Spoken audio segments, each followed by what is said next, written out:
क्या भगवान कृष्ण की द्वारका नगरी सच में थी या ये सिर्फ एक कहानी है?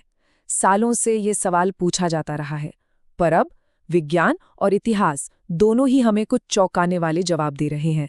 तो चलिए आज इसी रहस्य की तह तक चलते हैं। हम सब मिलकर एक सफर पर निकलने वाले हैं। एक ऐसा सफर जो हमें ले जाएगा अरब सागर की गहराइयों में, जहां एक 5000 साल पुराना राज दफन है। ये वो जगह है जहां पौराणिक कथाएं हकीकत से मिलती हैं। तो सवाल यही है, क्या कृष्ण की द्वारका बस एक कहानी है, मतलब एक ऐसा शहर जो सिर्फ किताबों और महाकाव्यों में ही था?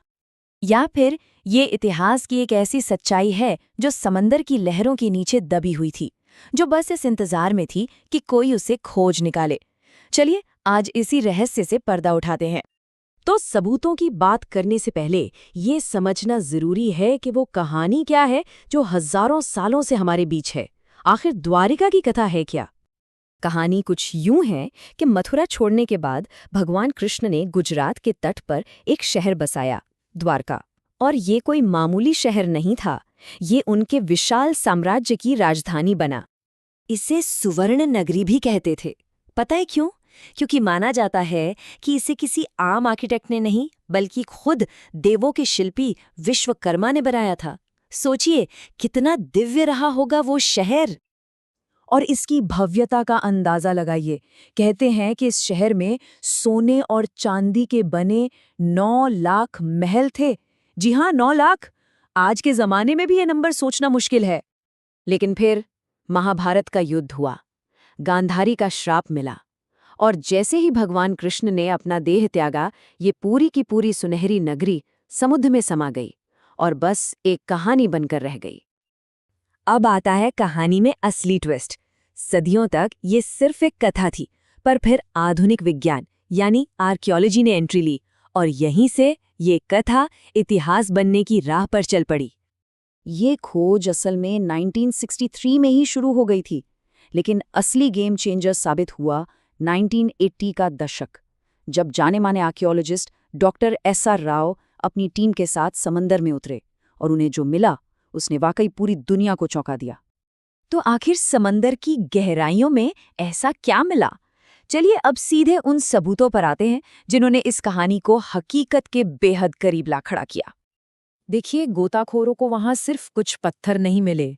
नहीं, उन्हें मिला एक पूरे शहर का ढांचा, बड़ी बड़ी किलेबंद दीवारें, एक किले की पूरी नींव, और जानते हैं क्या, बहुत बड़े बड़े पत्थर के लंगर।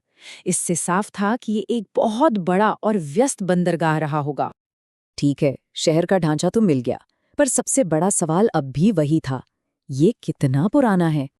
इस गुत्थी को सुलझाने के लिए साइंटिस्ट्स ने अपना सबसे बड़ा हथियार इस्तेमाल किया, कार्बन डेटिंग।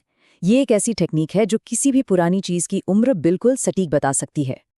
और रिजल्ट्स जब आए तो वो चौंकाने वाले थे। पता चला कि ये खंडहर कोई 100-200 साल नहीं, बल्कि हजारों साल पुराने हैं। और सबसे बड़ी बात, इनकी उम्र ठीक उसी दौर की है जब महाभारत हुआ था। एकदम सटीक मैच। अब जरा इन चीजों को मिलाकर देखिए।